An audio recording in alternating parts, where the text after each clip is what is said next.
Welcome to step 5 of the 7 steps to exhibition success with Stephen Murtagh, the exhibition guy. In the previous video, I spoke to you about the idea of how important your stand design was. And I also mentioned to you the 3 key elements of exhibiting, which is your people, your product, and your booth. What we're going to focus on in step 5, we're going to focus on the visitors, which falls under the people piece of the successful exhibit, and why it's important, and how we build relationships with people. And let's face it, visitors is the key reason why we're going to the show, and obviously we want to meet as many of the qualified and really good buyers as possible. But the visitors piece is really important. We go to exhibitions to engage with people.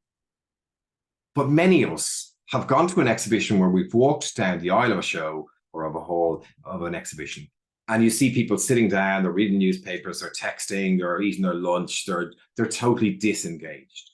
And when you're sitting down, you can't engage with somebody who's standing up at the same level. And I often think it's easy to see or to spot somebody who's been sent to an exhibition as opposed to somebody who's got a vested interest in being there and really wants to be successful. It's about engaging.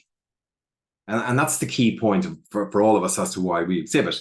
And when we talk about engaging, and it's funny because I've been to thousands of exhibitions, and I always hear this one same question. I want to share this little nugget with you. I hope it's of help. The worst question you can ask a visitor as an exhibitor, yet the one that 90% or a good 90% of exhibitors will ask, can I help you? The deathly question in exhibitions. Because when you ask, can I help you, of a visitor, there's a very good chance they're going to say no, or no thanks, or I'm just looking. The conversation is over. And you have nowhere to go, and you feel a little bit awkward because you don't really know what to do next. If you put the word how in front of that sentence, how can I help you? It completely changes the dynamic of the conversation, because it's an open question, which is geared to the other person talking, which is exactly what we want them to do. In sales training, and I train sales training also, we should be talking 1/3 of the time and listening 2/3 of the time. Now, when we ask an open question, we encourage the other person to give us information. But it's not an interrogation. We don't fire questions at people. And what we really don't do is we don't start with our sales pitch. Because the reality is we don't like that in day-to-day business. We don't like when somebody launches into a sales pitch straight away. We don't like it on the street. Why would exhibitions be any different? So what's really important is to think about some of the icebreaker questions, or some way you can start that conversation and build on it to get that information, to really start to understand the other person. And here are some icebreaker questions, some of which you might like, some of which you may not like, or maybe you have your own. But what I would urge you to do is to think about that initial question. The initial question, as I mentioned to you before, visitors will decide within 4 seconds if they're going to stop at a stand or a booth.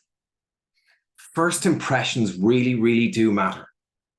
And we want to make those friendly and personable, and we want to open the floor to conversation with that person to find out more about them.